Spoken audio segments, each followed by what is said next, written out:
welcome travelers to a realm where gods and mortals collide, where heroes rise and fall, and where the very fabric of existence is woven with tales of wonder and awe. In this audio series, we embark on a journey across the vast expanse of Greek mythology, delving deep into the rich tapestry of legends and lore that have shaped civilizations and sparked imaginations. From the primordial chaos that birthed the cosmos to the heroic exploits of demigods and the machinations of vengeful deities, each story unfolds like a chapter in an epic saga, offering profound insights into the human condition and the mysteries of the divine. Join us as we traverse the rugged landscapes of ancient Greece, where labyrinthine mazes conceal monstrous beasts, where towering titans clash with Olympian gods, and where love and tragedy intertwine in the lives of mortals and immortals alike. From the heights of Mount Olympus to the depths of the underworld, from the shores of distant lands to the bustling streets of legendary cities, our journey will take us to the very heart of Greek mythology. Have you ever wondered how everything came to be? You know, the mountains, the oceans, the stars twinkling in the night sky, and us humans clumsily fumbling around in it all. Well, the ancient Greeks had their own wild and wonderful explanation for how this whole messy, beautiful world exploded into existence, and it's got everything you could hope for: family squabbles, titans with way too many limbs, and a seriously disturbing trend of fathers eating their children. Buckle up, friends, because we're about to go on a mythic journey. Way back when, before anything existed, the universe was just this big, swirling bowl of nothingness called chaos. Think of it like an empty pot, waiting for someone to throw in some ingredients and start cooking up a world. Well, from this primordial soup, out popped Gaia, Mother Earth herself. And let me tell you, Gaia was a resourceful gal. All on her lonesome, she brought forth Uranus, the starry sky, Pontus, the vast and boundless sea, and the Aurea, those mighty primeval mountains. Now, Gaia and Uranus, well, let's just say they became cosmically cozy, and from their union came a boisterous bunch that would change the universe forever: the Titans. There were 12 Titans in total, six brawny brothers, including Oceanus, the deep dwelling water deity, and Cronus, destined to change, well, pretty much everything. The sisters were the Titanesses, and they too were powerful forces of nature. You had Themis, the goddess of order and law, and Mnemosyne, the personification of memory itself. But here's where things start to get a little gnarly. Uranus wasn't exactly father of the year. Turns out, he wasn't a fan of some of his other creations, like the monstrous giants and those whirling, swirling cyclopes. So, he stuffed them right back into Gaia, who, as you can imagine, was less than pleased about being used as an oversized cosmic closet. Understandably upset, Gaia hatched a plan for revenge. She forged a mighty sickle, and the youngest Titan, the wily Cronus, stepped up to do the deed of overthrowing his father.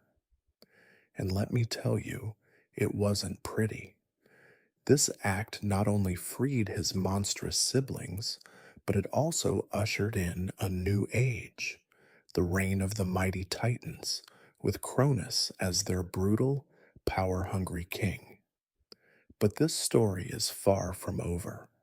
Remember Cronus, the guy who, violently overthrew his dad?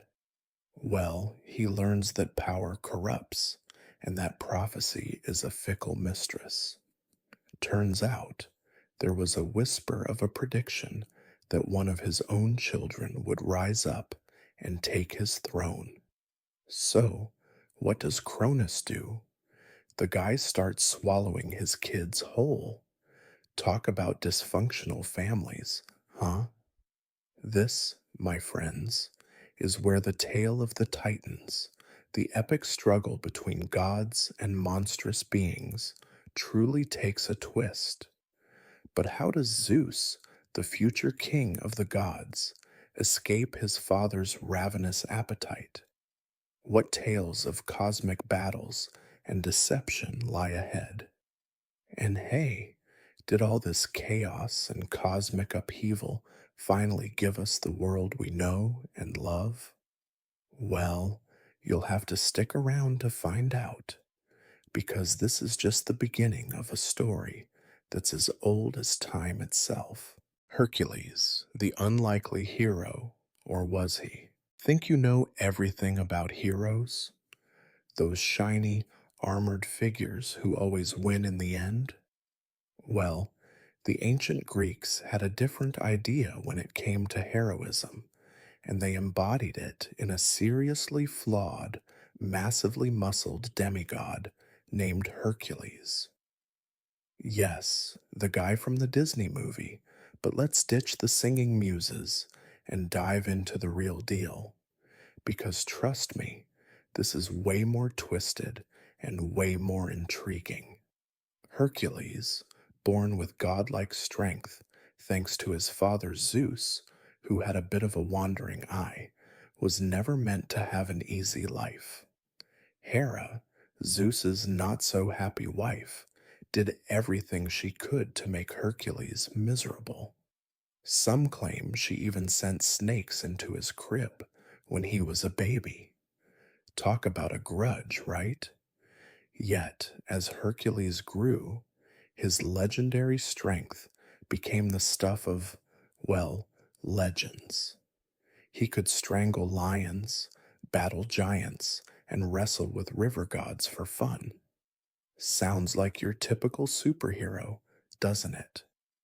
But here's the twist. Hercules wasn't exactly a paragon of virtue. In a fit of uncontrollable rage, possibly sent by you know who, he tragically killed his own wife and children. Not the golden boy resume he was hoping for. This monstrous act set Hercules on his most legendary quest, the 12 Labors. Imagine them like 12 of the hardest video game levels ever designed, but with real monsters, no cheat codes, and your life hanging in the balance.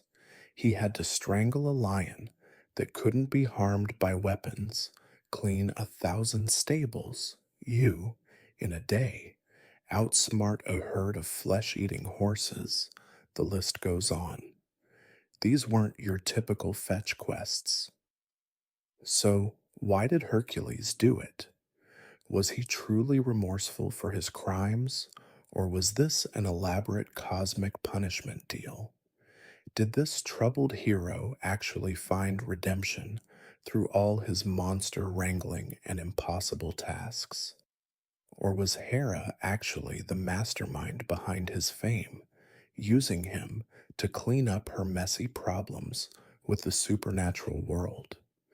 Hercules is a fascinating figure precisely because there's no easy answer. He's both strong and flawed, a relentless brute with a strangely vulnerable center. His story is a reminder that even the myths we think we know still have the power to surprise us, leaving us wondering about the nature of heroism, forgiveness, and the enduring fascination we have with stories about larger than life figures. Odysseus, mastermind or cosmic plaything? Ever get stuck in traffic and think, man, this commute is an odyssey? Well, buckle up, because today we're talking about the original epic journey, the king of all bad road trips, the Odyssey. Odysseus, the hero who helped win the Trojan War with his legendary trickery of the Trojan horse, just wanted to get back home to his comfy throne and his loyal wife, Penelope. But the gods had other plans, turning this guy's homecoming into a 10-year marathon filled with more monsters, close calls, and bad decisions than you can shake a Cyclops' club at. Let's be honest, sometimes Odysseus's biggest enemy seems to be himself. We're talking about a guy who angers the sea god Poseidon, gets trapped by a lovesick nymph on a magical island for years, and ends up blind and shipwrecked because he and his crew just couldn't resist poking a sleeping Cyclops in the eye. Seriously, guys, just leave the giant alone. But here's where things get juicy. Is Odysseus just really unlucky? Or is he kind of a hot mess with a knack for landing himself in trouble? His clever plans often backfire, leaving everyone in even more danger. Sure, he's the master of disguise and quick thinking, but his pride and recklessness always seem to catch up with him. Through it all, back in Ithaca, his wife Penelope remains the picture of loyalty, fending off pushy suitors who think Odysseus is gone for good. But even here, there's intrigue. Was Penelope truly a helpless victim waiting to be rescued? Or was she cleverly playing her own game to buy time and protect her kingdom? Odysseus, after facing down sorceresses, sea monsters, and the temptations of paradise, finally makes it home, a battle scarred, much older man disguised as a beggar. But even his homecoming isn't simple. He has to prove his identity and take back his throne in a bloody showdown. So here's the question. Is the Odyssey a tale of resilience and perseverance against all odds? Or is it a cautionary tale about how even the cleverest among us can be undone by our own flaws? Is Odysseus a tragic hero, a victim of circumstance, or the architect of his own tangled journey? And what does his story tell us about loyalty, cunning, and the sometimes absurd lengths we go to just to find our way home?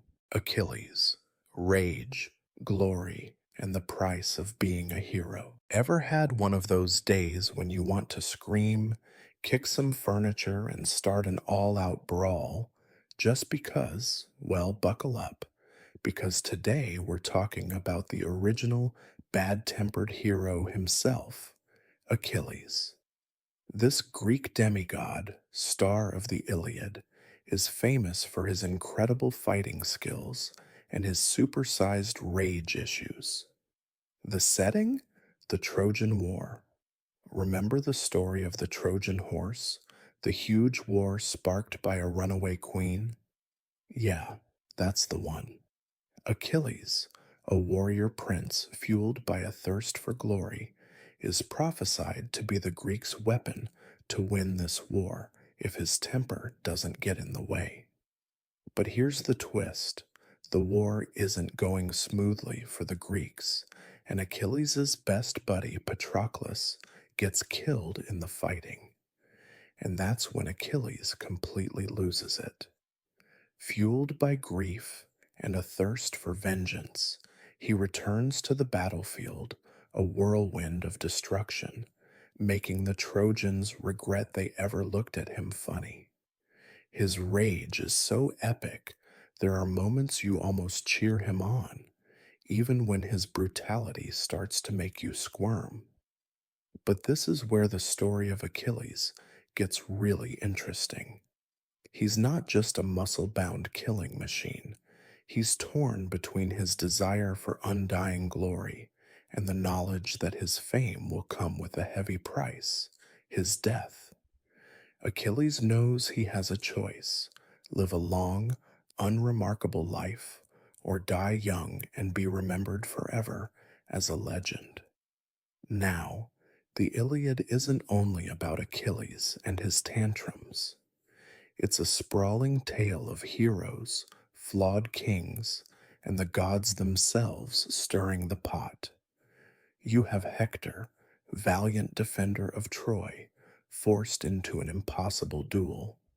You have clever Odysseus coming up with the ultimate battle trick.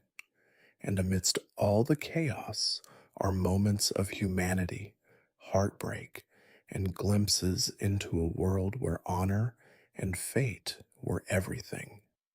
So, what makes Achilles and the story of the Iliad so fascinating? Is it the thrill of a good battle, dripping with blood and bravery?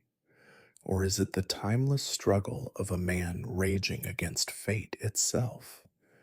Does a thirst for glory excuse a hero's destructive path? And ultimately, is the price of being remembered forever worth paying? Think about that as you tuck yourself in tonight and maybe dream of battles a little less bloody and heroes a little less flawed. Pandora's box, curiosity killed the cat, and the rest of us. Have you ever been told not to do something and it just made you want to do it even more? Well, meet Pandora, the original rule breaker of Greek mythology. This curious woman unleashed an epic amount of trouble into the world, and yeah, some of us might still be dealing with the consequences. Picture this: humanity was going along just fine, then the gods got bored. Zeus, king of the gods, decides to cook up a little chaos, create a beautiful woman, mold her from clay, and have each god gift her something a little special. We're talking charm, grace, musical talent, and maybe just a tiny bit of recklessness and deceit. This is Pandora, the first woman. Now, the gods aren't known for their generosity, so they also send this unsuspecting woman with a gift, a mysterious box. Or was it a jar? Mistranslations can be messy. But there's a catch. Under no circumstances is she to open it.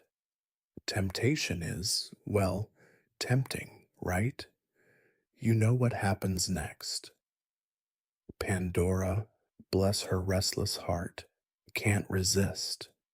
She cracks open the lid, unleashing a swarm of nasty things on humankind: greed, sickness, anger, envy.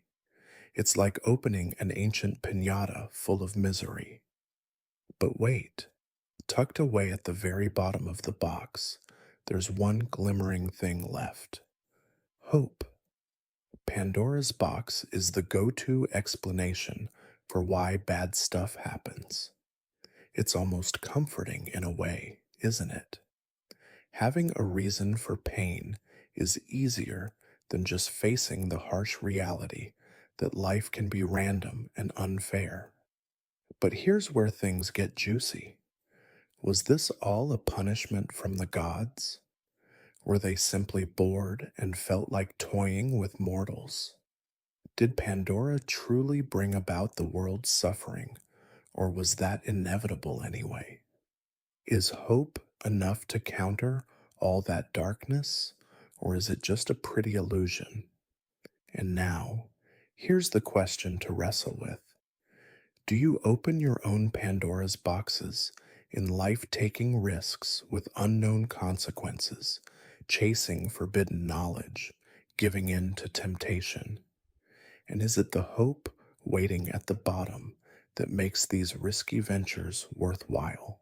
Persephone, underworld queen and the origin of spring. Ever wondered why the flowers bloom so brightly after a long winter, or why the leaves turn those fiery shades of red and gold in the fall? The ancient Greeks had an answer for that, a story of love, loss, angry goddesses, and a deal with the devil, or rather, with the god of the underworld. Let's meet Persephone, an innocent young maiden, carefree daughter of Demeter, the goddess of agriculture. Think of Persephone as a personification of springtime, youthful, vibrant, all wildflowers and sunshine. Then along comes Hades, brooding god of the underworld. He spots Persephone, and boom, it's like those cheesy romance novels with their brooding guys and spirited girls. He's instantly obsessed with her. But Hades doesn't exactly do courtship, more like kidnapping. Yep, he swoops her into his chariot and drags her down to his gloomy kingdom for a not so romantic getaway. You can imagine how that went over with her mom. Not well. Demeter, distraught beyond words, throws the world into turmoil. She lets the harvests wither and plunges the earth into an endless, miserable winter. It's like if Mother Nature decided to take a permanent vacation and leave us all shivering and sad. Things get so bad that Zeus, the head honcho of Olympus, has to step in. Let's face it, an eternal winter is a serious buzzkill, even for the gods. So a deal is struck. Persephone will return to her mother for part of the year, and the land will flourish with life and warmth again. This is where we get spring and summer. But when she returns to Hades in the underworld, well, that's when Demeter mourns, and the world grows a little colder, the leaves change, and we hunker down for fall and winter. Now, here's the fun part. Persephone's tale isn't just about seasons. It's also about the cycles of life and death, about love that binds us even to dark places. Was Persephone truly a victim, or did she find power and purpose in the underworld? Maybe she's a bit of both, the maiden who blossomed into a queen, even in a realm of shadows. And hey, the next time you feel that first warm breeze of spring, or admire the fiery leaves against an autumn sky, remember the tale of Persephone. Maybe you'll appreciate those moments of life all the more, knowing that they come with the promise of rest, renewal, and rebirth, just like the seasons. Into the labyrinth, Theseus, the Minotaur, and a ball of twine. Ever feel completely lost, trapped in a situation that seems inescapable? Well, meet Theseus, Athenian prince and certified monster slayer who stepped into a real life nightmare to face the dreaded Minotaur. Imagine the fear of walking into a twisting maze, knowing that somewhere inside, a monstrous, half bull, half man creature lurks, hungry and waiting. Now that's a Monday morning mood killer, wouldn't you say? Let's set the scene. King Minos of Crete has a bit of a problem, a raging, flesh eating monster for a stepson. Yep, awkward family dinners, for sure. This Minotaur gets locked up in a gigantic, winding labyrinth, designed so cunningly that no one can escape. Worse yet, every so often, Minos demands a gruesome sacrifice. A group of Athenian youths gets sent in as Minotaur munchies. Not the greatest tribute system, right? This is where Theseus steps in, fueled by justice and maybe a touch of that youthful hero swagger. He volunteers to be one of the sacrifices, sailing to Crete with a plan and a little help from clever Princess Ariadne.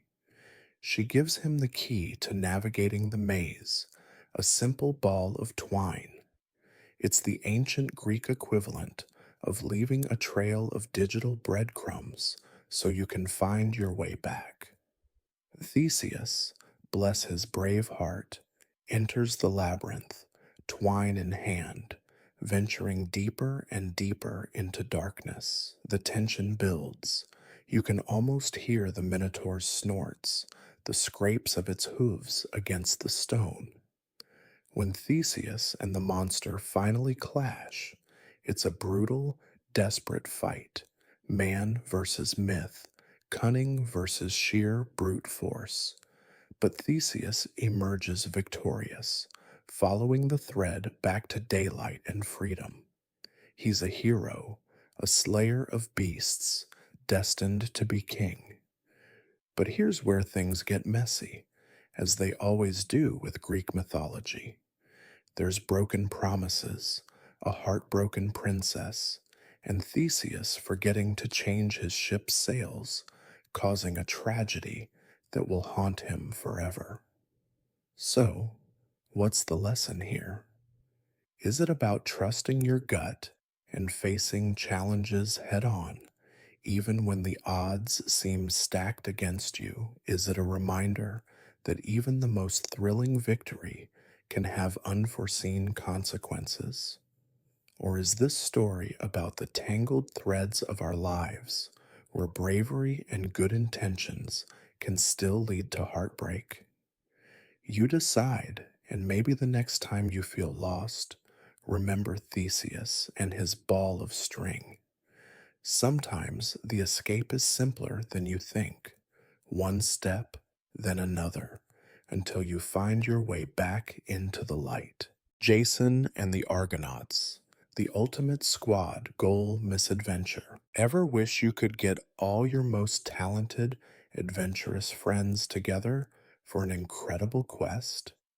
Well, meet Jason, the original squad leader, who rounded up a crew of mythic heavy hitters to sail with him on an epic treasure hunt. We're talking about the famed quest for the Golden Fleece, a shimmering relic with a seriously messy backstory. See, Jason had a problem. His power hungry uncle stole his rightful place as king, and, as you can imagine, Jason wasn't happy about it. Dude sends Jason off on a supposedly impossible mission to fetch the fleece, hoping our hero will get himself conveniently killed. Think of it as the ancient Greek version of your boss sending you on a wild goose chase they secretly hope you'll fail spectacularly at. But here's the twist: Jason doesn't go it alone. He builds his very own ship, the Argo, naturally, and recruits the ultimate dream team of ancient superstars. Hercules, with those rippling biceps, Orpheus the bard whose music could charm the most furious beast, even Atalanta, the swift footed huntress who could easily outmaneuver any man. Their journey is the stuff of legend, a roller coaster ride filled with clashing rocks, flying harpies, singing sirens, and some serious island hopping gone wrong. There's betrayal, battles, a fire breathing dragon guarding the fleece. Honestly, it's got everything you want in a blockbuster movie, with way more togas and way less special effects. Jason finally gets the fleece with a mix of bravery and the considerable help of Medea, a sorceress who falls head over heels in love, or is it obsession? He comes home a hero, but Greek myths aren't known for their happily ever afters. There's blood, vengeance, and a whole lot of regret waiting on the shore.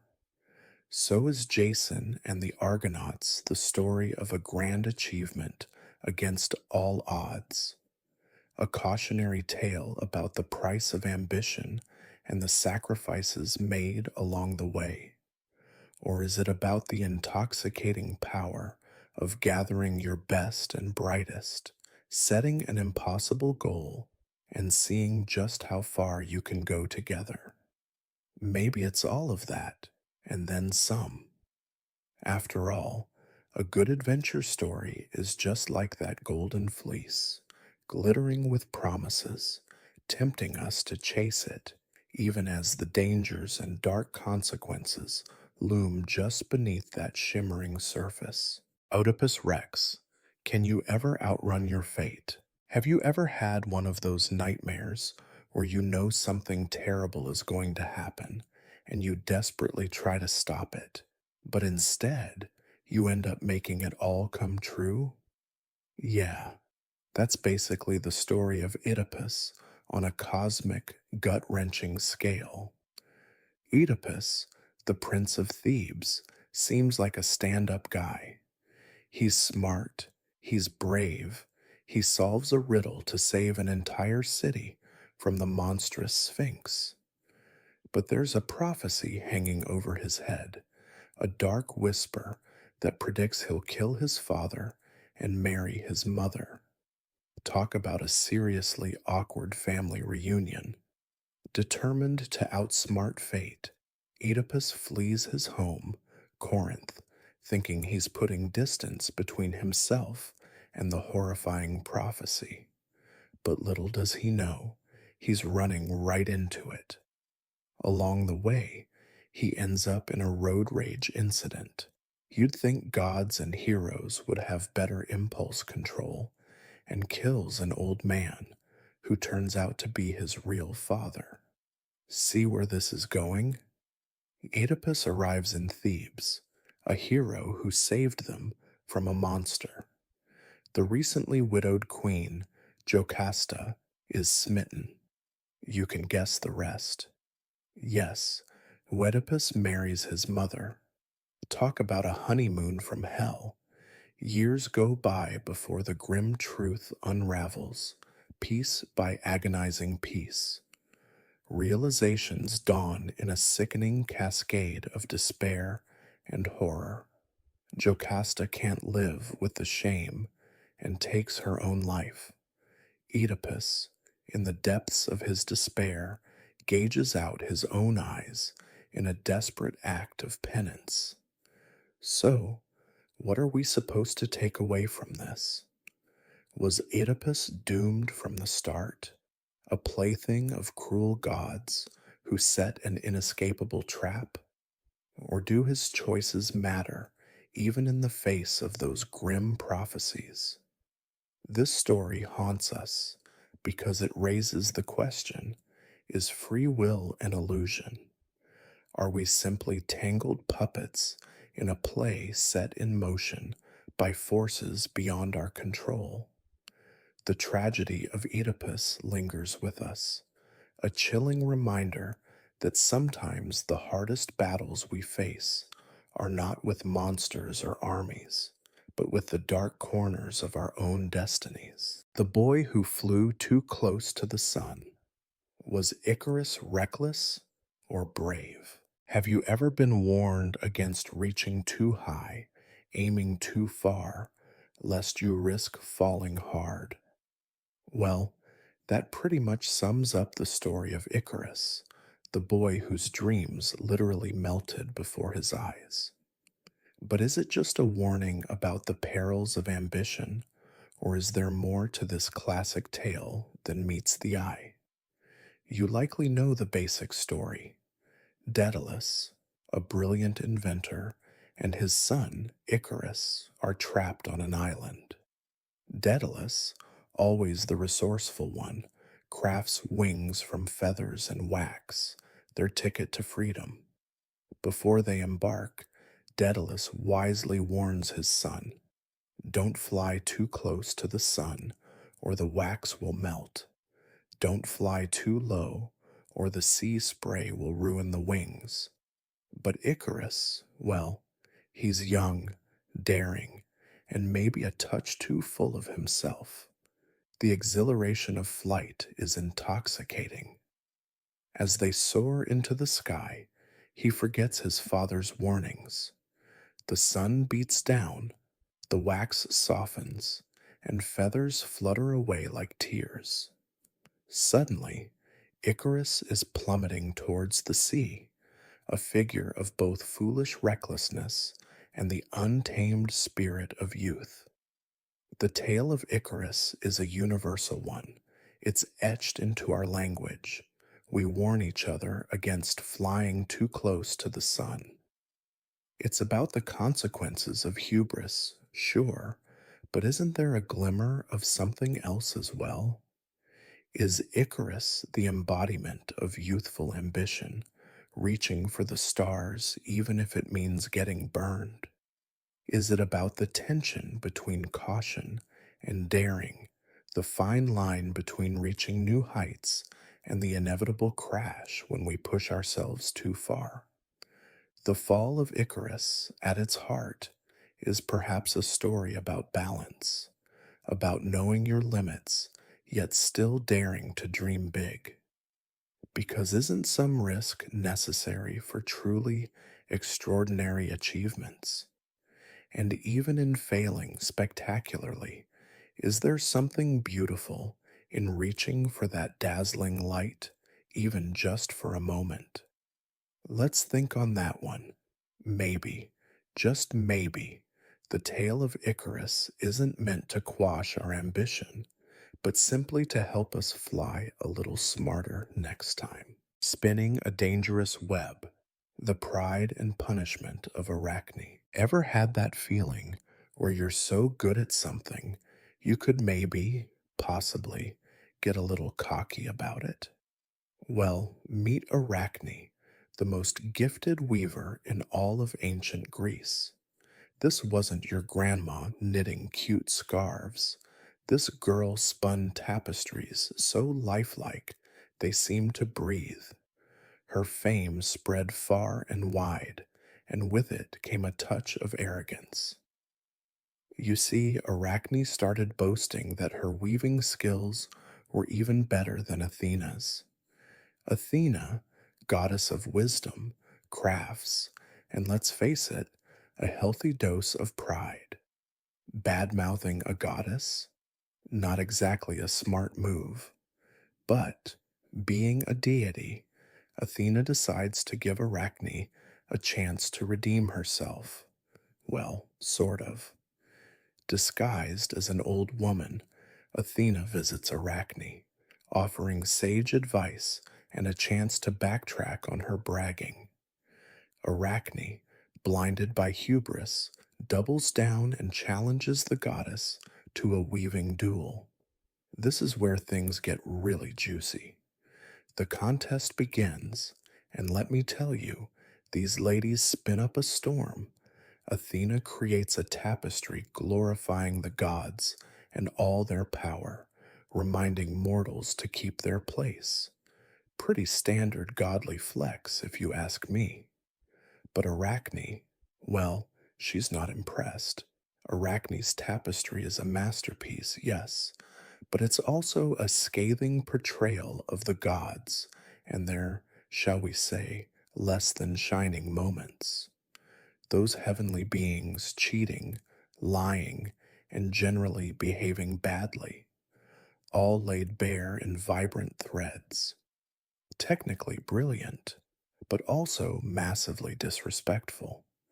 As you can imagine, Athena is not amused. Tearing up Arachne's rebellious masterpiece and shattering her loom, her divine fury boils over. Poor Arachne, struck with remorse, attempts to take her own life.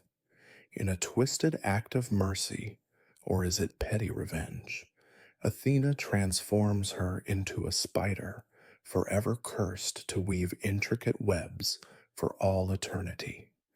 So, is this story simply about punishing human arrogance when it dares challenge the divine order? Or is there another layer? Is Arachne a reminder of the extraordinary talents residing within ordinary mortals? Can even the gods feel threatened by those who can create beauty to rival their own? And ultimately, is this transformation a cruel punishment or perhaps a strange kind of liberation? After all, what is a spider but the ultimate weaver, free to create its delicate masterpieces, beholden to no one? Think about that the next time you swat away a cobweb. There might be more to that little eight-legged creature than meets the eye. Reflections of Love and Loss, the tragic tale of Echo and Narcissus. Have you ever loved someone who seemed completely incapable of loving you back? Or maybe obsessed with someone who only saw their own needs? Well, the ancient Greeks took these very modern heartbreaks and turned them into a myth of haunting beauty and tragic downfall, the tale of Echo and Narcissus. Echo was a nymph, a joyful forest spirit, known for her vibrant voice and love of conversation. But she had a bad habit of running her mouth at the wrong time. One day, she distracts Hera, goddess of marriage and queen of holding grudges, with her chatter, while Zeus, Hera's hubby, is off philandering. Angry Hera curses Echo. She can now only repeat the last words spoken to her, forever robbed of expressing her own thoughts. Meanwhile, there's Narcissus, a hunter renowned for his astonishing looks. This guy was so handsome, he could make Aphrodite, the goddess of beauty herself, a little twitchy with envy. But with all that beauty came an inflated ego. He disdains all who admire him, caring for no one but himself. One day, Echo sees Narcissus in the woods, and she's instantly smitten.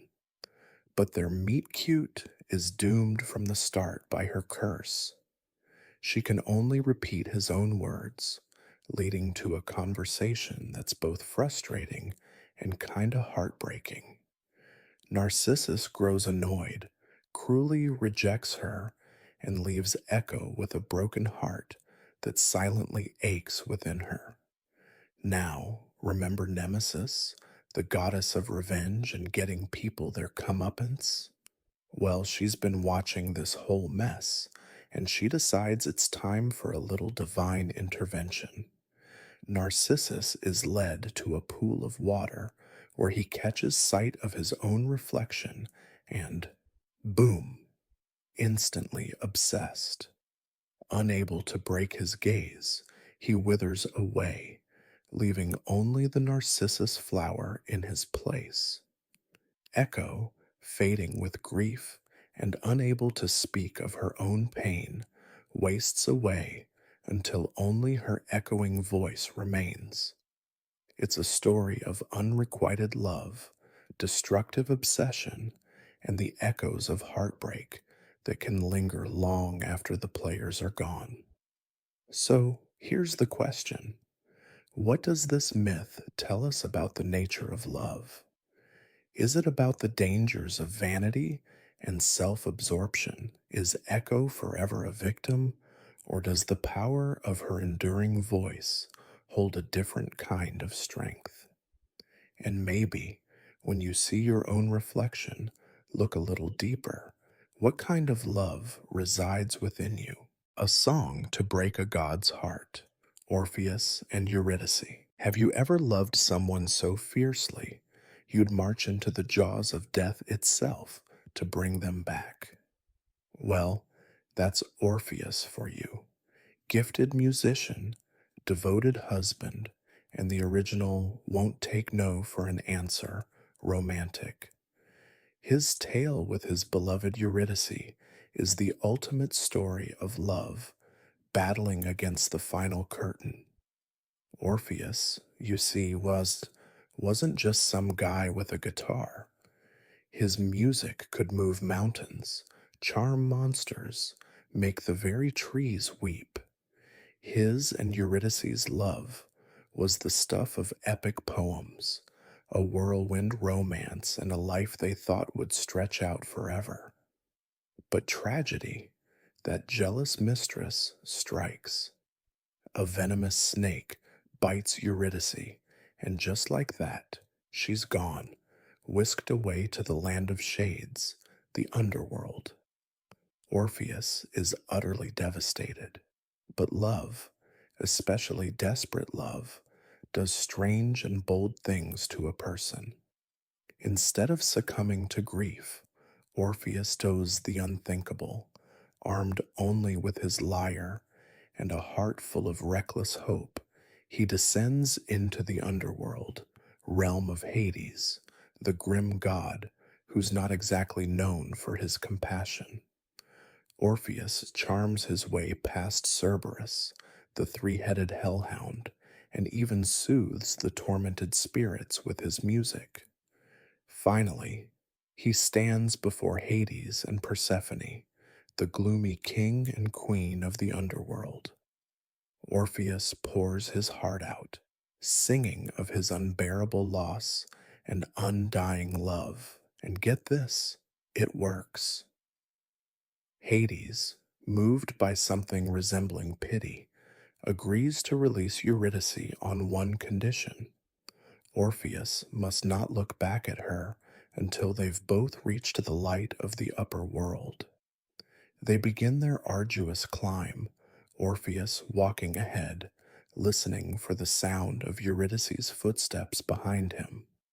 But doubt, that insidious worm, starts to gnaw at him. Is she really there? Have the gods played a cruel trick? Just a few steps from the exit, Orpheus can't take it anymore.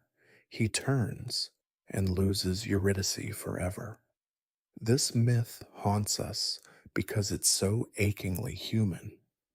Would you risk everything for the one you love, even the wrath of the gods? Is it better to blindly trust or give in to that sliver of doubt that can shatter your whole world? And when faced with the impossible, do we dare to hope even when it feels like all is lost? Prometheus the Firebringer, rebel, hero, or foolish thief. Imagine a world without fire, no cozy campfires under the stars, no sparks to ignite industry, no flickering flames to warm our homes. Well, according to the Greeks, we have Prometheus to thank for this life altering gift. He boldly stole fire from the gods, changing humankind forever, and paying a heavy price for his defiance. Prometheus was a titan, part of the elder generation of gods later overthrown by Zeus and his Olympian crew. But unlike his kin, Prometheus cared about those fragile, struggling creatures called humans.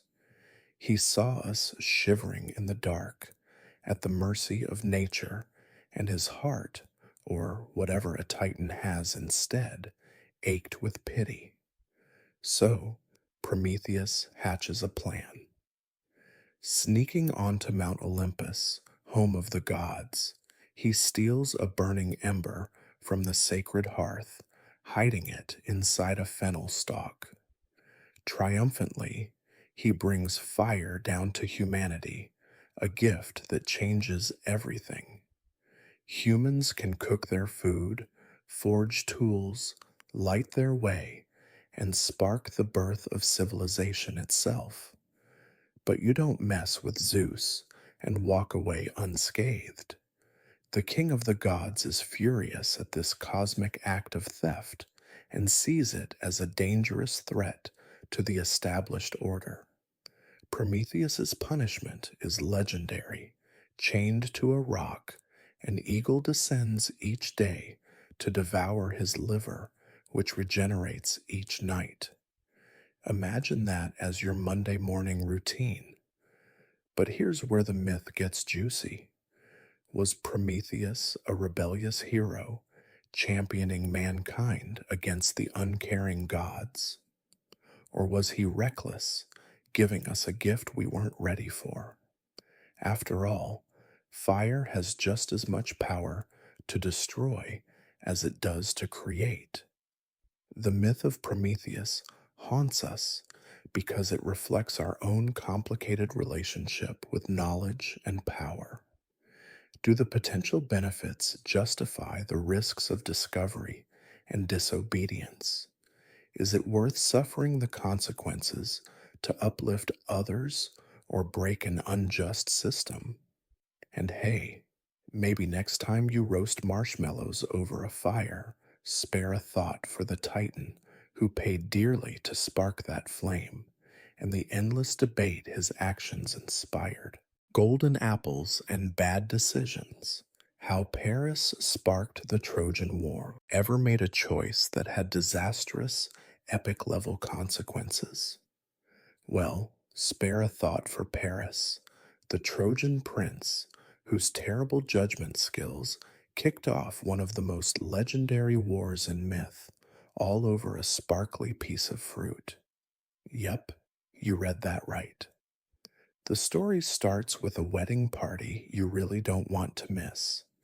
Peleus and Thetis, a sea nymph, are getting hitched, and then everyone who's anyone in the divine social circle is on the guest list. Everyone except Eris, goddess of discord and the ultimate party crasher. Naturally, she's majorly offended. Seething with spite, Eris tosses a golden apple into the festivities. On it is a simple inscription: to the fairest. Naturally, chaos erupts. Three of the most powerful and prideful goddesses, Hera, Athena, and Aphrodite, each believe that shiny apple is meant for them. Imagine the side eye, the hair flipping, the passive aggressive comments. Zeus, wisely wanting to avoid getting caught in the middle of this divine beauty pageant, hands the mess off to Paris, a handsome but not particularly bright Trojan prince. Each goddess pulls out all the stops, offering juicy bribes. Hera promises him power to rule the world. Athena offers wisdom and victory in battle. And Aphrodite, well, she promises him the most beautiful woman in the world. Paris, bless his foolish heart, picks Aphrodite. Bad idea, dude. Really bad idea. See, the most beautiful woman in the world is Helen, married to King Menelaus of Sparta. Aphrodite helps Paris whisk Helen away to Troy, and BAM. You've got yourself the Trojan War, a 10-year bloody conflict that brings heroes, armies, and trickery on a massive scale. Was Paris swayed by true love or seduced by lust? Did the goddesses truly give him a choice, or was his fate sealed by their meddling? And how much devastation can one bad decision truly unleash on the world? Maybe the next time you have a tough choice to make, just remember Paris and that gleaming apple. Sometimes the shiniest option isn't always the wisest. Perseus, from humble hero to Gorgon slayer. Ever feel like life throws impossible tasks at you? Think your boss slash in-laws slash Monday morning traffic are scary? Well, these problems pale compared to Perseus, the demigod who spent most of his life dodging angry gods, petrifying monsters, and some seriously dysfunctional family drama. Perseus's story begins with a prophecy, don't they always? His grandfather, a king terrified of that prophecy, tries to get rid of Perseus and his mother by locking them in a chest and tossing them into the sea. Talk about toxic family dynamics. But they survive, wash ashore, and Perseus grows up with a chip on his shoulder and a point to prove. Then one day, a sleazy king sets his sights on Perseus's mom. To get this guy off his back, Perseus foolishly boasts he could bring back the head of Medusa, a monstrous gorgon whose gaze turns men to stone. See where this is going? Now, the gods don't just sit back watching mortals get themselves into impossible scrapes. Athena, with a grudge against Medusa, lends Perseus a shiny shield. Hermes gives him winged sandals, and the nymphs toss in an invisibility cap. This hero's got more magical gadgets than a demigod James Bond. Perseus finds Medusa, using his shield as a mirror so he can avoid her petrifying gaze. With a single stroke of his sword, he lops off her head, but the adventure is far from over. From her blood springs Pegasus, the winged horse. Perseus, the snakeskin bag holding Medusa's head tucked under his arm, hops on and zooms off. He uses that gorgon head like a very creepy weapon, saving a princess from a sea monster, turning an army to stone, and rescuing his mom from that sleazy king. But with power like that, there are unintended consequences. He accidentally turns his grandfather to stone, fulfilling that pesky prophecy after all. Perseus's tale is a wild ride of courage, luck, and the mixed blessing of divine intervention. Is his success all his own, or is he just a pawn the gods use for their own ends? Can even the most monstrous obstacles be overcome with the right tools and some divine backing? And hey, the next time you think you're having a bad day, spare a thought for Perseus. At least you don't have to worry about accidentally turning your relatives into lawn ornaments. Bellerophon, the sky tamer and chimera slayer. Have you ever wondered what it might feel like to ride the wind itself? To soar among the clouds and leave your troubles impossibly far below? If so, then you're in for a treat today, because we're diving into the legend of Bellerophon, a hero with dreams that touched the heavens themselves. Bellerophon wasn't always a sky warrior. In fact, he had a pretty unfortunate start in life. You see, he was entangled in some messy soap opera style drama involving his host's wife and false accusations. The outcome, not great for him. Bellerophon was promptly exiled, but that's actually where it gets interesting. He found himself thrown into an adventure worthy of any legend, taming the impossible, battling the monstrous, and, well, let's not get ahead of ourselves. His first trial, let's just say, if you thought trying to tame a wild horse was tough, imagine one with wings. Enter Pegasus, a magnificent creature born from the most chaotic and unexpected of circumstances. Pegasus represented pure, untamed power, a force of nature with wings. Yet somehow, Bellerophon saw in Pegasus not just a challenge, but a way to rise above, literally. The legend says that Athena, the goddess of wisdom and warfare, lent a helping hand. A golden bridle, a symbol of both control and understanding, was the key to approaching Pegasus. With this tool, Bellerophon wasn't about brute force. He needed strategy, respect, and a touch of finesse. When he finally harnessed the winged horse, it wasn't just a feat of strength, it was the start of a beautiful partnership. Now, this dynamic duo was ready for a truly epic quest, battling the dreaded Chimera. This wasn't your run of the mill monster. It was a bizarre mishmash of lion, goat, and serpent with a nasty habit of breathing fire.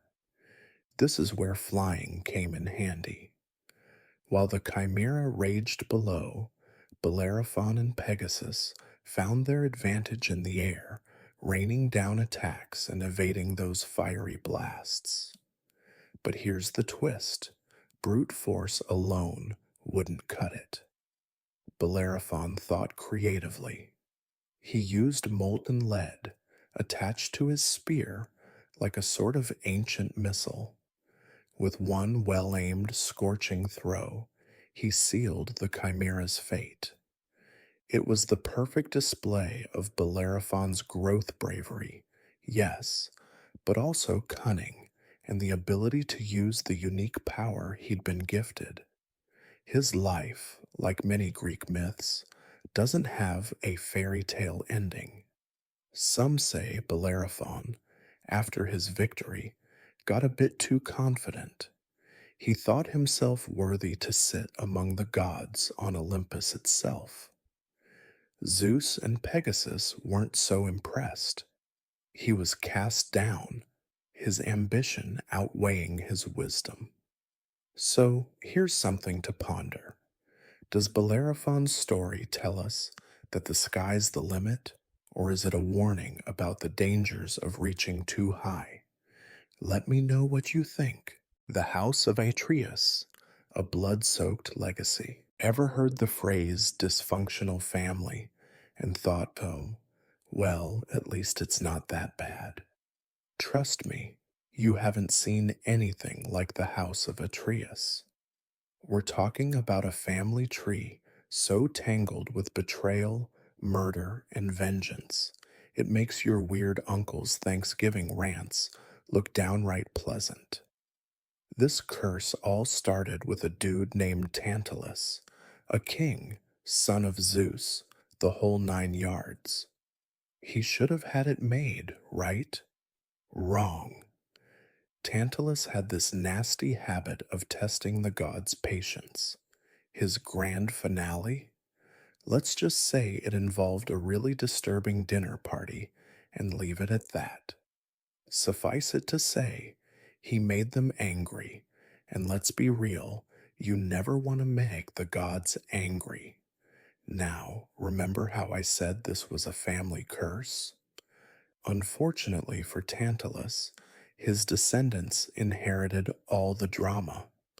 Think of it like that hand me down sweater from your great aunt. It fits a bit weird, and you're not sure why you have it.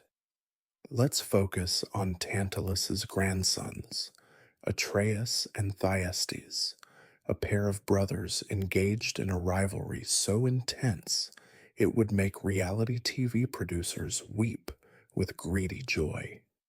These brothers, fueled by ambition, jealousy, and questionable morals, went to war with each other. Well, less war and more horrific acts of revenge, best not described on a family friendly podcast. Think banquets involving unwitting cannibalism, affairs with your brother's wife, and, because this just wasn't twisted enough, children being raised by their biological father without even knowing it. And let's not forget Agamemnon, Atreus' son, of Trojan War fame. Sure, he was a hero and all, but talk about messy home life. Turns out, coming back from war isn't all sunshine and rainbows when your wife's been plotting your murder with your cousin. Yup, Clytemnestra took a page right out of the Atreus family playbook. However, if you think the story ends there, oh boy, you're in for a surprise. Agamemnon and Clytemnestra's son, Orestes, was basically born into this legacy of vengeance. He ended up avenging his father by killing his own mother, but that's where things get extra crazy. The Furies, those not so friendly spirits of justice, start tormenting him for his crime. In the end, Orestes found some form of redemption, potentially breaking the curse of his family. But here's the kicker. Was this cycle of vengeance ever truly justified? Is there ever an excuse for the horrific acts committed by the house of Atreus, or were they doomed from the start because of their ancestors' mistake? Think about it, and maybe check on your own family tree, just in case. Sisyphus, the rock rolling rebel, ever had one of those days where you feel like you're getting nowhere? Like your to do list is out to destroy you, and no matter how hard you work, things just keep slipping back downhill? Well, buckle up, because I've got the ultimate poster child for that feeling. Meet Sisyphus, the poor guy who makes Monday morning traffic look like a relaxing spa day. Sisyphus, bless his heart, was a bit of a trickster.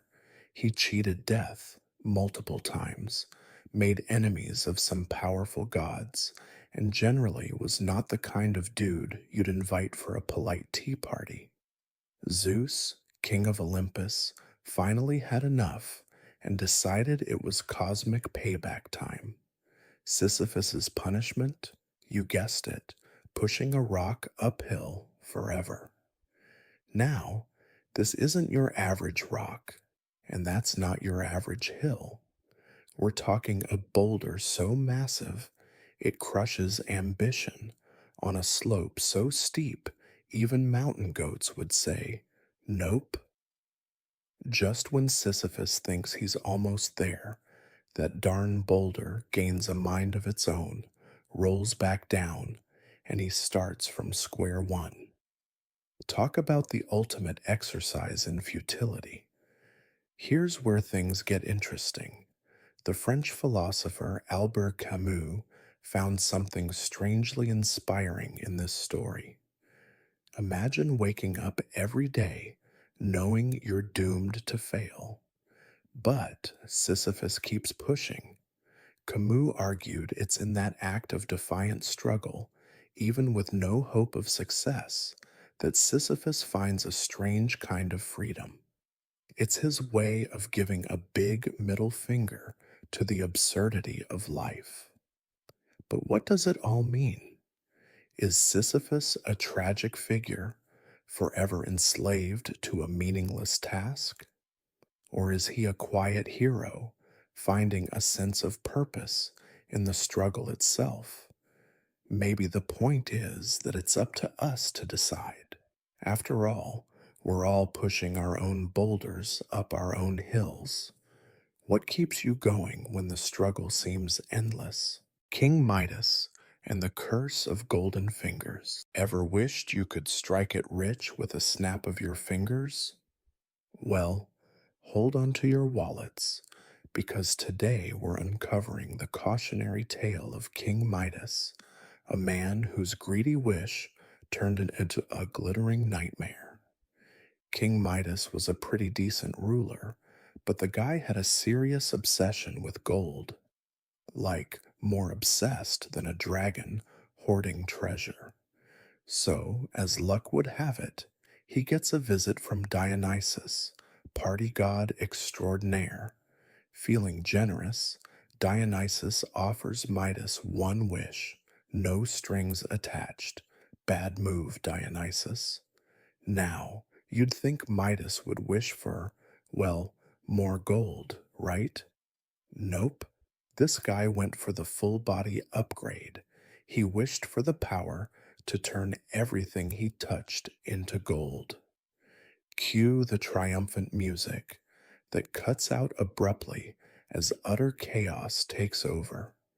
Imagine Midas, ecstatic, touching random things: a chair, gold; a goblet, gold; his beloved cat, golden statue that no longer purrs. Oops, things take a dark turn when dinner time rolls around. Bread, gold; juicy grapes, shiny, inedible nuggets. Even his own daughter, with a single hug, freezes into a beautiful but lifeless statue. Realizing he's made a terrible mistake, Midas begs Dionysus to reverse the wish.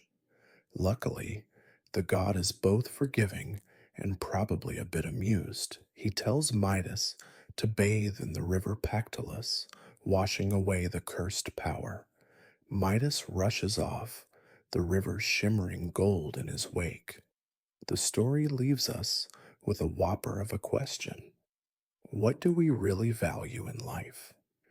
Is a mountain of riches worth more than a simple meal, the warmth of human touch, or the vibrant world around us? Remember, sometimes the greatest treasures aren't the ones that glitter. Actaeon, when curiosity becomes a curse. Have you ever stumbled into a situation and thought, uh-oh, maybe I shouldn't be here?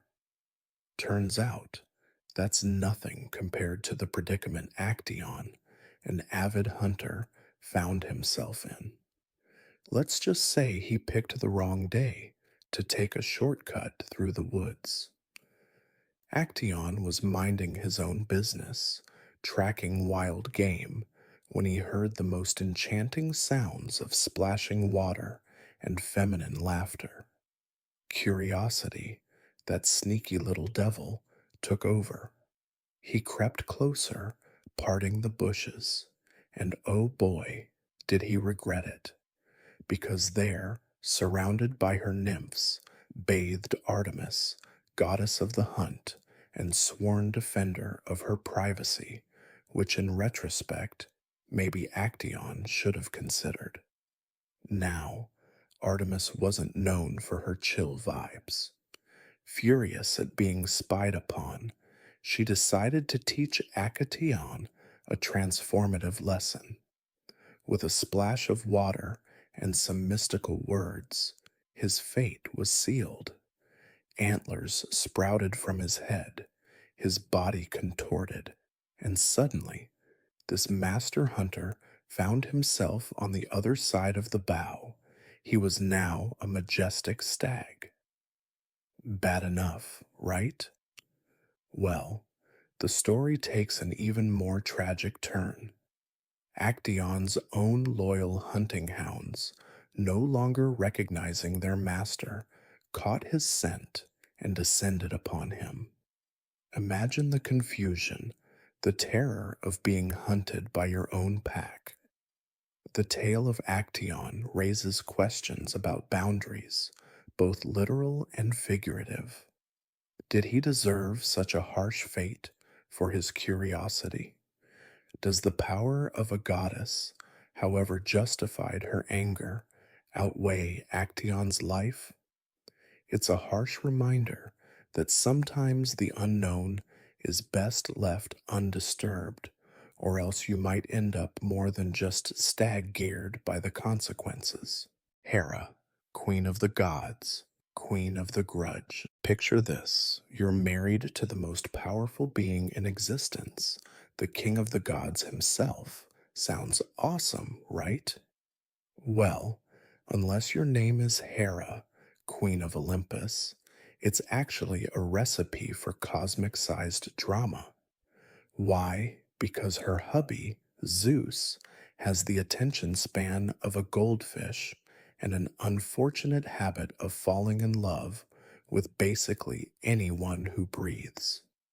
Hera, bless her heart, was not the type to put up with that kind of nonsense. She possessed a kind of anger the gods themselves feared. Let's be real, if scorn and jealousy were Olympic sports, she'd win gold every time. But Hera wasn't satisfied with just fuming on her throne. Oh no, she went full on revenge mode. Take Io, for instance. Poor girl was just minding her own business when Zeus decided she was his latest must have. To hide his tracks, he turned her into a cow. Unfortunately for Io, Hera wasn't fooled. She tormented the cow with an eternally stinging gadfly, forcing her to wander the earth in misery. Hera even took aim at the children born from Zeus's escapades. Hercules, yeah, that's Hera's stepson, and she made his life a living 12 labors. She unleashed snakes, plots, and poisoned tunics, all because she couldn't take it out on her philandering husband. The wrath of Hera is a force of nature within Greek mythology. But here's a question that makes you squirm a bit. Does Hera deserve our sympathy, or does she become a villain in her own right? Can you blame her for taking action, or does her relentless vengeance cross a line? Athens, city of olives or salty seas? Have you ever been involved in a rivalry? A friendly one, perhaps, the kind where you and your best mate compete to see who can eat the spiciest food or who can tell the scariest story. Well, imagine that, but on the scale of literal gods. That's basically how things got down between Athena and Poseidon. Let me paint a picture. There's this beautiful, up and coming city on mainland Greece. Think stunning architecture, vibrant people, all the makings of a real powerhouse. Naturally, the gods of Olympus start circling like vultures. Well, fancy immortal ones. Two take the spotlight: Athena, goddess of wisdom, warfare, and kick ass craftsmanship, and Poseidon, god of seas, earthquakes, and horses. Let's just say personalities clash. Both these deities think, yep, that city would be way cooler with my name on it. Zeus, king of the gods and master of the let's see how this plays out approach, decides to settle things once and for all with a contest. Whoever gives the humans of this city the most awesome gift is the undisputed winner. Poseidon, the flashy type, struts up first.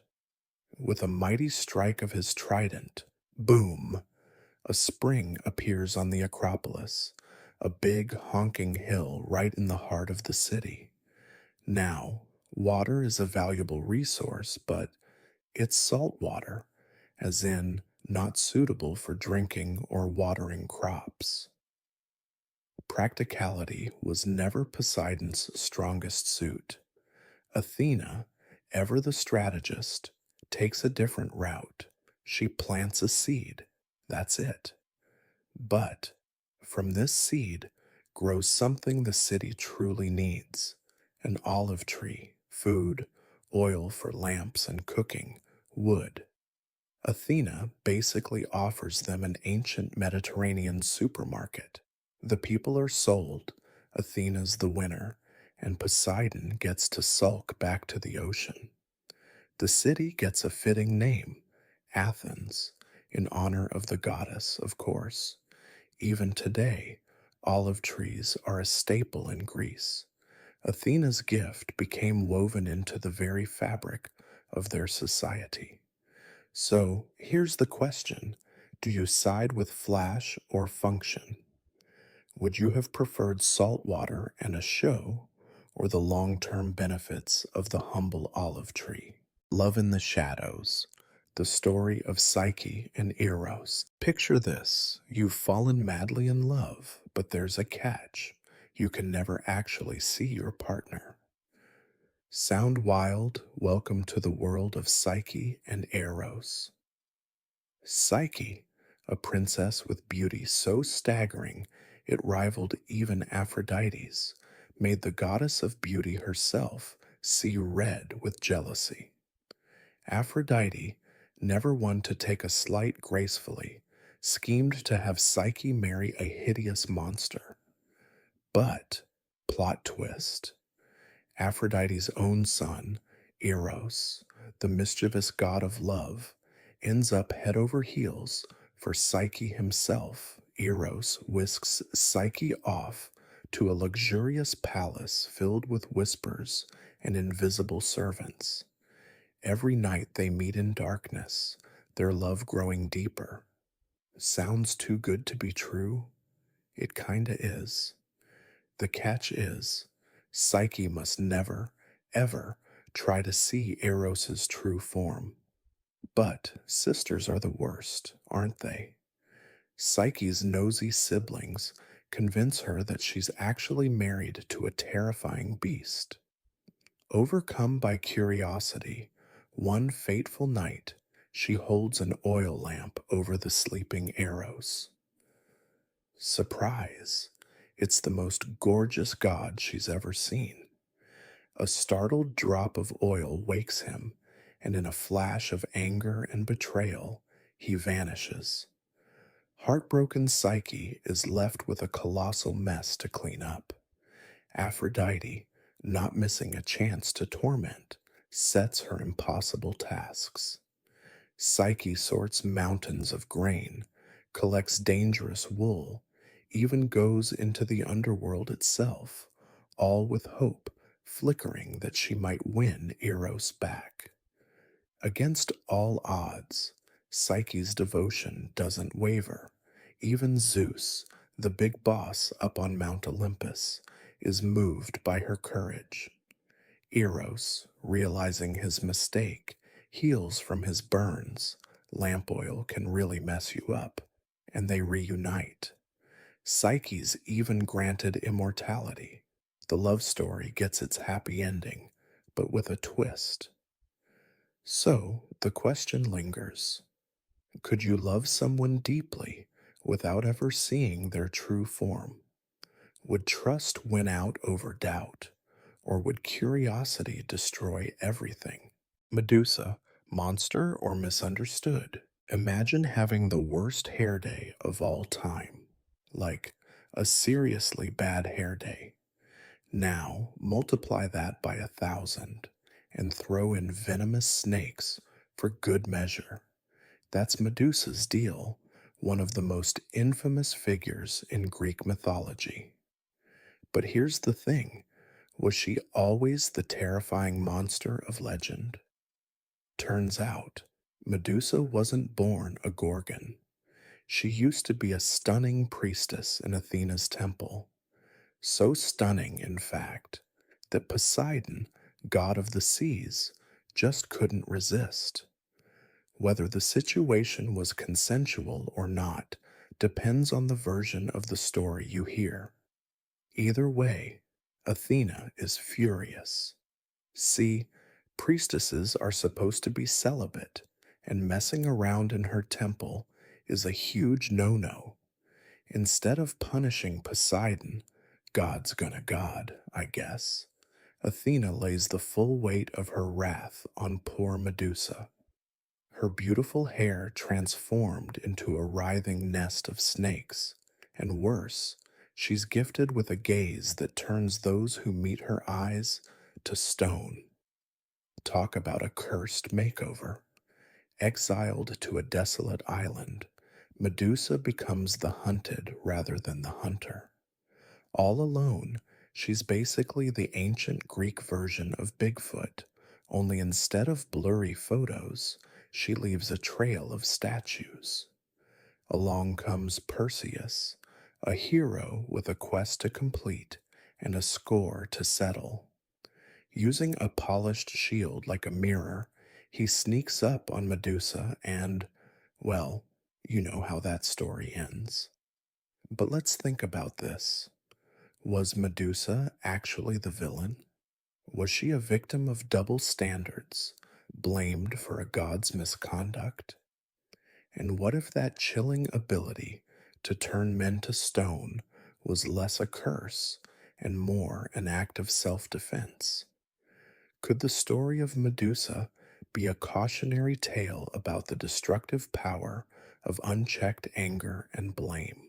Ganymede, kidnapped to Olympus. Ever heard the phrase, swept off your feet? Well, in ancient Greece, sometimes that happened literally. If you were really, really good looking and caught the eye of Zeus. Case in point, the story of Ganymede. Ganymede was a Trojan prince, not just a handsome face, but known for being the most beautiful mortal alive. Imagine the glow up after being whisked away to live with the gods. He's chilling out with his sheep one day when bam, down swoops a giant eagle, snatching him off the ground. That eagle wasn't after a tasty lamb, it was Zeus, the king of the gods, in disguise. Up on Mount Olympus, land of the glamorous and immortal, Ganymede ditches sheep for goblets. You see, Zeus had a bit of a vacancy. Hebe, goddess of youth and his personal cupbearer, got married. Scandalous. Ganymede slides right into the position, serving ambrosia, the drink of the gods, at all their fancy parties. Talk about a career change. But hold on a minute. Was Ganymede's life in the clouds a blessing or a curse? Zeus was notorious for, well, let's say he wasn't great at respecting boundaries. Was this a sweet deal or just another kind of gilded cage? And how did his dad, the king of Troy, feel about his son being literally stolen from his life? It makes you wonder, would you trade the world you know for a life of luxury on Mount Olympus? Even if that luxury comes complete with a side of divine drama. When pride becomes your downfall, the tragic tale of Niobe. Have you ever bragged about being the best at something and wished you could take it back? Well, Niobe, queen of Thebes, is about to learn a very harsh lesson in humility. Niobe was living her best life. Loving husband, check powerful kingdom, check a whopping 14 healthy children, 7 sons, 7 daughters. That's mom goals right there. But Niobe wasn't content. She decided to take her bragging to the next level. During a festival honoring Leto, mother of the twin gods Apollo and Artemis, Niobe pulls a classic Karen move. She gets up in front of everyone and starts boasting that she's way more blessed than Leto. You know, because 14 kids are obviously better than 2. The crowd gasps. This lady just dissed a goddess to her face. Leto, surprisingly, doesn't go nuclear on the spot, but her kids are having none of it. Apollo, the god of archery, and Artemis, the fierce huntress, descend in a flash of godly fury. With merciless precision, their arrows take down Niobe's children one by one. Imagine the screams, the chaos, an entire generation wiped out in the blink of an eye. Niobe is utterly shattered. Hubris crumbles into despair as she witnesses her beautiful family destroyed. Zeus, in a rare act of pity, turns her to stone.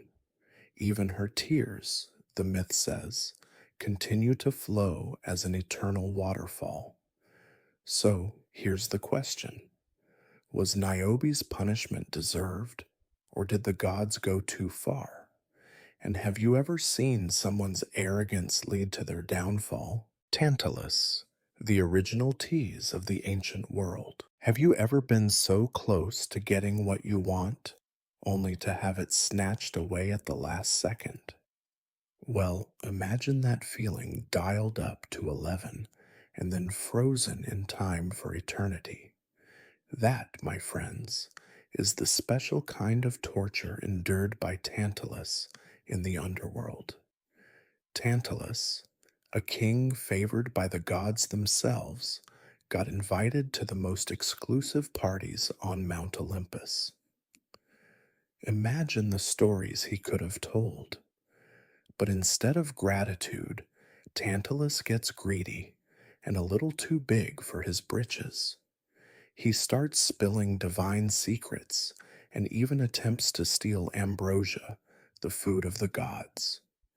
That's basically the ancient Greek equivalent of hacking into a top secret government database and then trying to run off with classified alien technology.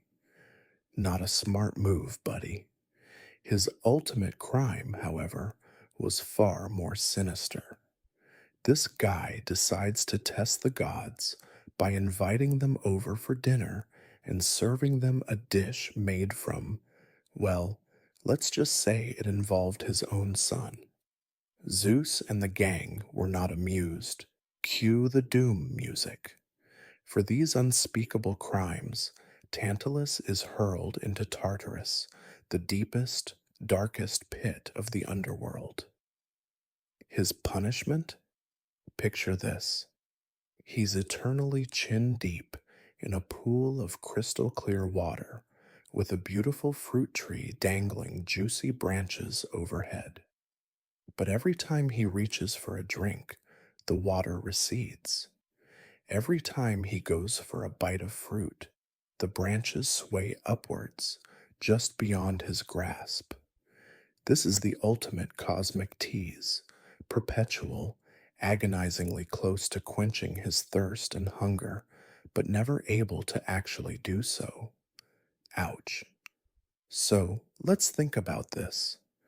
Was Tantalus's punishment justified, especially in a world where gods weren't always the most moral bunch themselves? And can you imagine a worse torment than having what you desire always placed just out of reach? Atlas shrugged, not quite. The titan who held up the world. Ever felt like the weight of the world was on your shoulders? Now imagine it literally.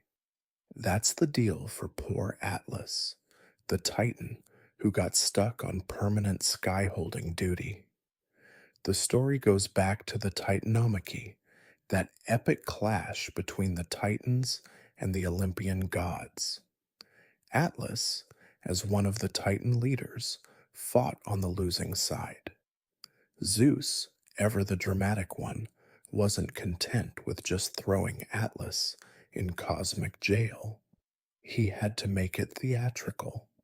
So, Atlas gets condemned to stand at the edge of the known world, which was a lot smaller back then, and hoist the entire sky on his shoulders.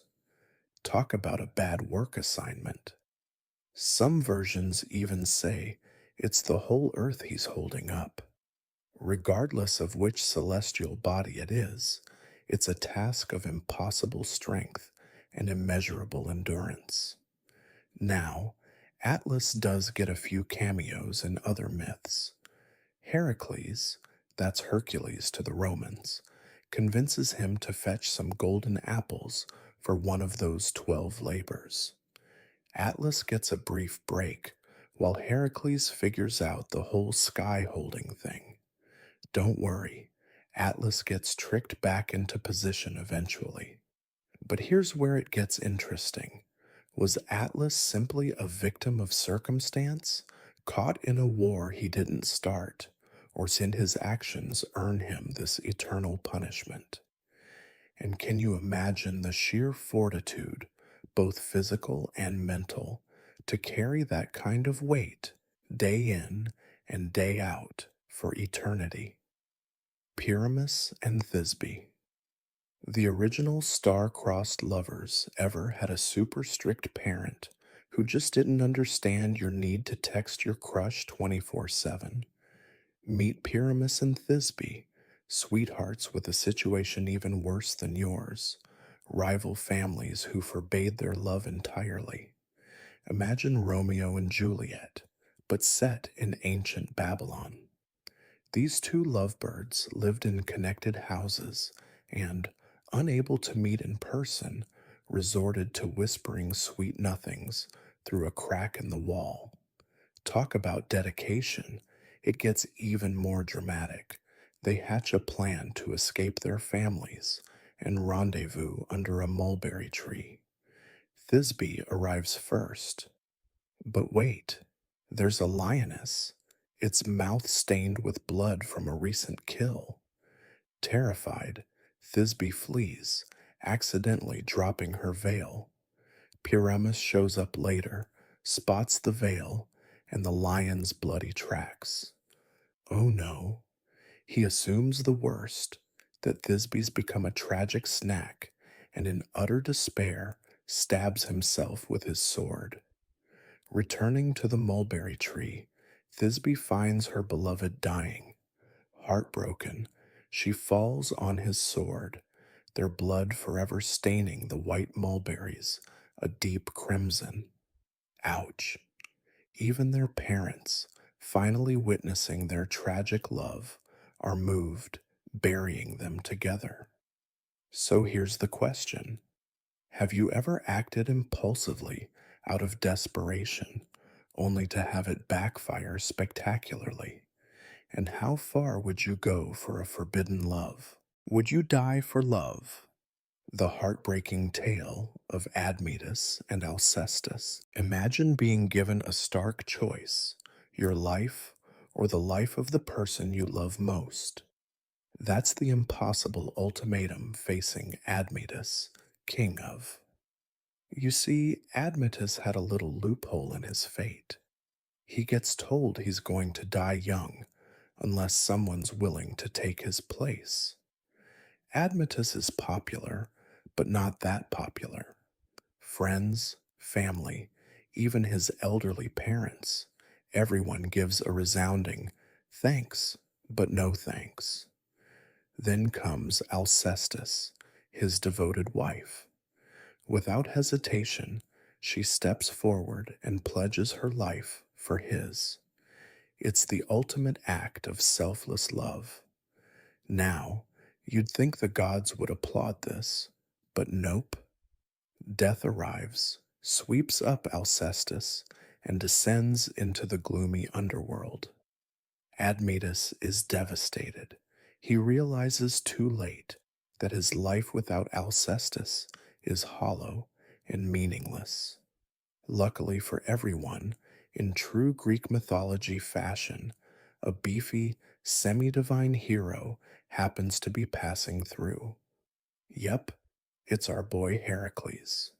Hercules, touched by the story and possibly slightly tipsy, decides to arm wrestle death itself for Alcestis's life and wins. Alcestis returns, and with a bit of cosmic drama, their love story gets back on track. So, here's the question to think about: could you ever imagine sacrificing yourself for someone you love? And what lengths would you go to in order to get back someone you lost? From dragon teeth to a mighty city, the bizarre founding of Thebes. Have you ever gotten directions so weird you questioned your sanity? That's nothing compared to what Cadmus, a Phoenician prince, went through. See, his sister Europa got kidnapped by Zeus, disguised as a bull, classic Zeus move, and Dad sends Cadmus to find her. No pressure, right? Off he goes, but no sign of Europa. Frustrated, he seeks out the always cryptic oracle at Delphi. The instructions: ditch the sister, follow a special cow, and build a city where she stops. Okay, not exactly Google Maps, folks, but Cadmus does as he's told. This magical bovine eventually plops down in Boeotia, which appropriately means cowland. Cadmus decides to sacrifice the cow to the gods, but to do that, he needs water. He sends his men to a nearby spring, where they promptly get eaten by a monstrous serpent. That's one way to solve a water shortage, I guess. Here's where it gets truly wild. Athena, goddess of wisdom and warfare, tells Cadmus to sow the serpent's teeth in the ground.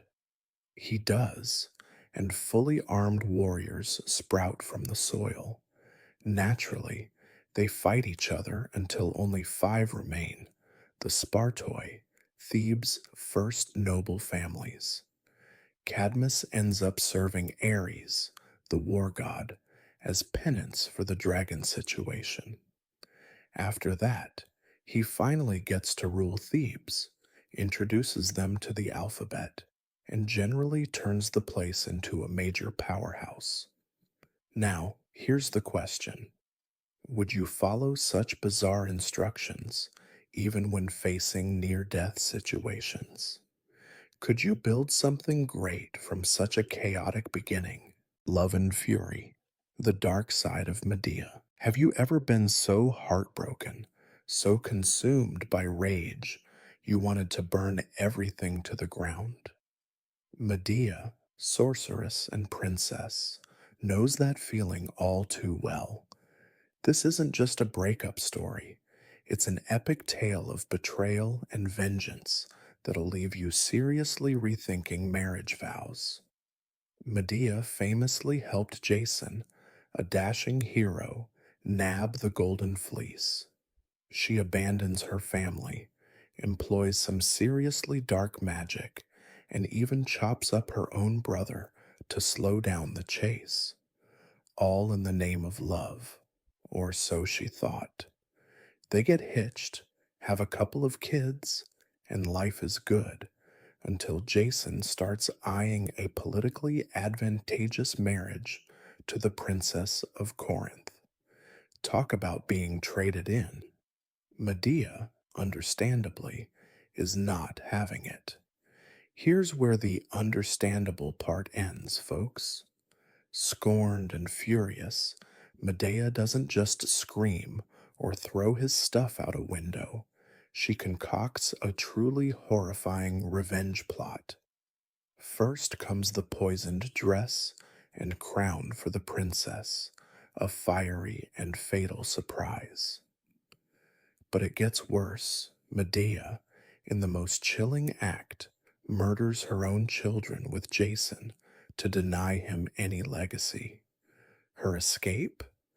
A dragon drawn chariot sent by her grandfather Helios, the sun god. Yeah, family reunions after that must have been awkward. The story of Medea is brutally tragic. So the question is, can heartbreak ever justify such extreme actions? And how far can fury drive a person before they lose themselves completely? Zeus's worst headache ever, the explosive birth of Athena. Have you ever had a thought so powerful it felt like your brain might explode? Zeus, king of the gods, took that to a whole other level with the most unique birth story in mythology, the day Athena sprang from his skull. The story goes like this: Zeus, being Zeus, hears a prophecy that his wise consort Metis will birth a son destined to overthrow him. His solution? Not therapy, but rather swallowing Metis whole. Problem solved, right? Wrong. Months later, Zeus is struck with a splitting headache that makes migraines feel like a gentle tickle. No aspirin can touch this. Desperate, he calls for Hephaestus, the blacksmith god, who takes one look and goes, "Dude, I think you need a little more than Tylenol." With a mighty blow of his axe, Hephaestus splits Zeus's head wide open, and out pops Athena, not as a baby, mind you, but fully grown, clad in gleaming armor and brandishing a spear. Talk about a dramatic entrance. So, here's the question: can wisdom be born from such a strange and potentially destructive act? And what does this bizarre birth story say about the relationship between knowledge, power, and even a touch of parental paranoia? When home is ashes, the epic journey of Aeneas. Imagine your city burning to the ground, your whole world crumbling around you. Would you have the courage to escape the ruins and forge a new destiny? That's the tale of Aeneas, Trojan warrior turned legendary founder of Rome. The story goes back to the Trojan War. Aeneas, son of the goddess Aphrodite, fights bravely against the Greeks, but the gods have basically bet on the wrong horse. When Troy falls in a fiery spectacle, Aeneas carries his elderly father on his back and leads his young son and a few survivors away from the burning city. But Aeneas's journey was no smooth sailing vacation cruise. Shipwrecks, monsters, a detour into the underworld, as one does. This guy had it all. Even his romance with Dido, Queen of Carthage, ends in tragedy and heartbreak. Fate, it seems, was determined to test his resilience. Guided by prophecies and duty, Aeneas endures it all. Finally, he reaches Italy, fights a war against the locals, and lays the foundation for what will become the mighty Roman Empire. Now, here's the question. Where do you find the strength to carry on when everything familiar is lost? Can a new beginning ever truly erase the scars of the past? Outrunning Desire, the story of Daphne and Apollo. Have you ever been so annoyed by someone's attention that you wished you could just vanish into thin air? Meet Daphne, a nymph who took that sentiment a bit too literally. Daphne was everything Apollo, god of music and light, found attractive, beautiful, wild, and absolutely devoted to running free in the forest as a follower of Artemis, the huntress goddess. Apollo, on the other hand, had the emotional maturity of a teenage boy pumped full of godly hormones. Let's just say subtlety wasn't his strong suit. One look at Daphne, and Apollo was smitten. Daphne? Not so much. She wanted nothing to do with this flashy god and his amorous intentions. And so begins one seriously unequal chase scene. Daphne races through the woods, desperately praying for escape, while Apollo relentlessly pursues her, whispering promises and sweet nothings that fall on deaf ears. Just as Apollo is about to catch her, Daphne's father, a river god, comes to the rescue. With a flash, she transforms into a beautiful laurel tree. Heartbroken, Apollo can only reach out to touch the smooth bark and rustling leaves. He vows to honor her forever, adopting the laurel as his sacred symbol. So here's the thought. Is transformation a form of escape or a kind of freedom? And how far would you go to maintain your own independence? Cassandra, the curse of unheeded truth. Imagine having the power to see the future, but nobody ever believes a word you say. Welcome to the tragic world of Cassandra, a Trojan princess blessed with prophecy, but cursed with utter disbelief. The backstory involves Cassandra catching the eye of Apollo, god of light and prophecy. He offers her the gift of foresight in a classic strings attached god move. The catch? She has to, well, reciprocate. Cassandra accepts, gets the power, then swiftly rejects Apollo's advances. Furious and petty, Apollo can't revoke the gift, so he spits a curse. Cassandra will still see the future, but her words will fall on deaf ears. Think of her as the ancient Greek version of that one friend whose warnings you ignore until it's far too late. Cassandra sees the Trojan horse for what it is, foresees the destruction it'll cause. She warns her father, the king, her people. They all think she's gone mad.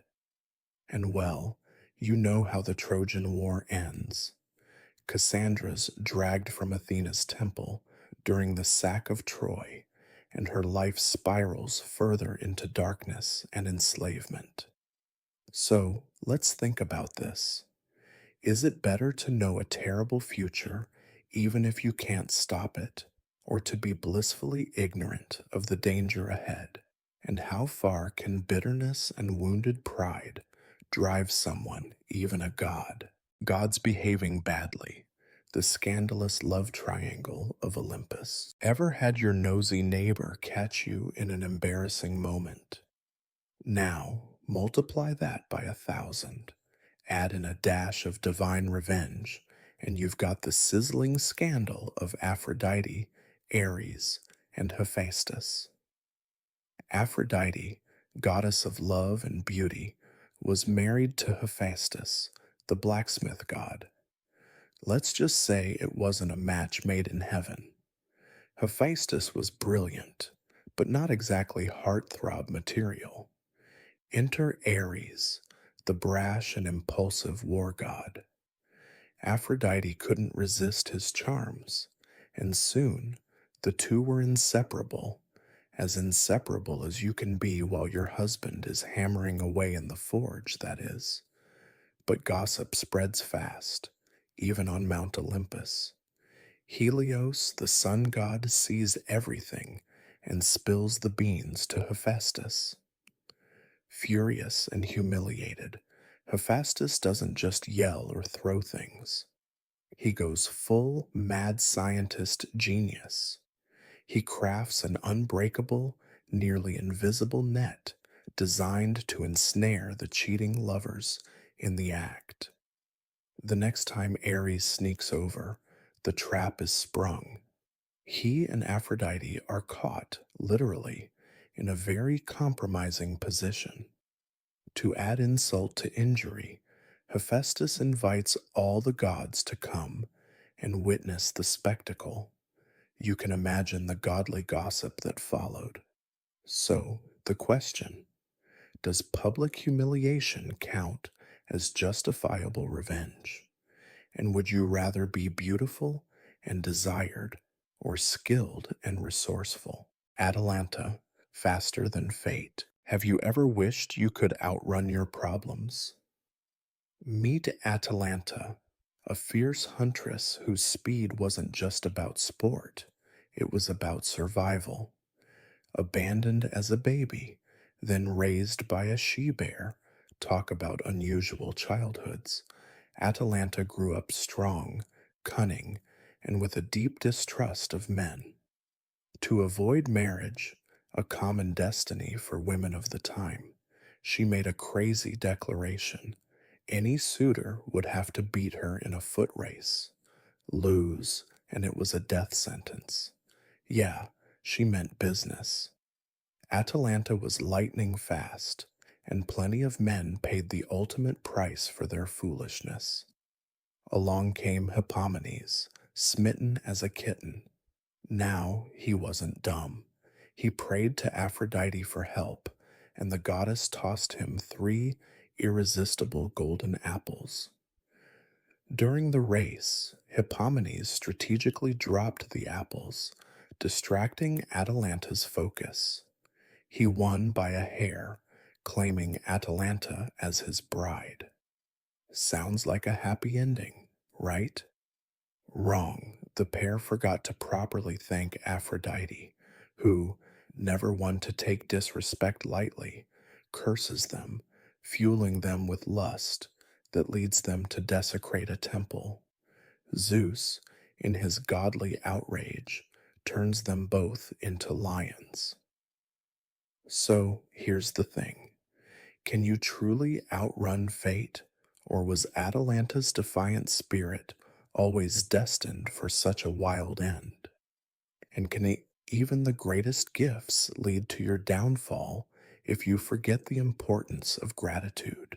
When gods get creative, the birth of the muses. Ever felt that burst of inspiration, that spark that makes you want to write, paint, or sing? Thank the muses. These 9 sisters weren't just divine party guests, they were the embodiment of creativity itself. Their story begins with, who else? Zeus. The king of the gods had a 9-night fling with Mnemosyne, the tightness of memory. 9 nights, 9 daughters. You can do the math. These weren't your typical toddlers, though. From day one, they burst into song, their voices echoing through the halls of Olympus. Each muse had her own domain. There was Calliope for epic poetry, Erato for love poems, Thalia for comedy. You get the idea. They were the ultimate inspiration squad. Mortals who caught their favor would go on to create timeless art, songs, and stories. Where did they hang out? Mount Helicon, with its sacred springs, was their favorite spot to dance, sing, and generally get the creative juices flowing. Sometimes they popped down to Olympus to entertain the gods during those long ambrosia fueled banquets. Think of them as the cosmic influencers of the ancient world. So here's the question: do you believe inspiration comes from a divine source, or is it something we conjure from within? And what artistic endeavor would you pursue if one of the muses tapped you on the shoulder? Conclusion: as our journey through the realm of Greek mythology draws to a close, we find ourselves reflecting on the myriad wonders we have encountered along the way. From the dawn of creation to the twilight of the gods, each story has left an indelible mark on our hearts and minds, reminding us of the enduring power of myth and the timeless truths it conveys.